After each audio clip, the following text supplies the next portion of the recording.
อปริหานิยธรรมเจ็ดเปิงอันวานันจำเป็นเหมือนหนังหนึ่งเจ้าคือวัดฉี่เขานั้นเขาใกล้ๆเข้าหาสู่เจอกันเขาใกล้ๆอุบกุมปากันเกลิดปัญหาเรียกใหญ่มีเก๋ามีมาเขาพร้อมเสียงเปล่งปากกันเด๊ะเขาพร้อมเสียงเปล่งปากกันอยู่ตาสีกอบหนังนั้นเจ้าคือวัดชีเขานั้นจังมีดังเฮ่อเฮิงขึ้นอย่างเด๊ะมีลองตกแต่งแตกยายกันนั่นเย้า2. เจ้าคือวัดชีเขานั้น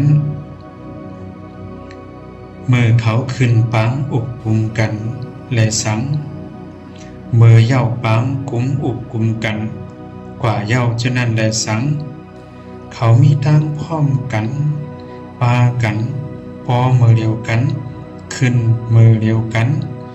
มีวาตากาดตาตกลิ้นเขามีตั้งเปิดใจกว้างปุ่นก้นน้ำเป็นที่หนึ่ง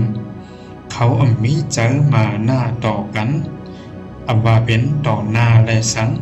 ลับหลังและสังเขามีทั้งสื่อย่อต่อโตเก่าและต่อเปิ้นต่อผู้คนทั้งน้ำอยู่ตาเสกอบนั้นเจ้าคือวัดชีเขานั้นจังมีทั้งเฮ่อเฮิงขึ้นใหญ่เด๊ะมีลองตกแต่งแตกยายกันนั่นเย้า 3.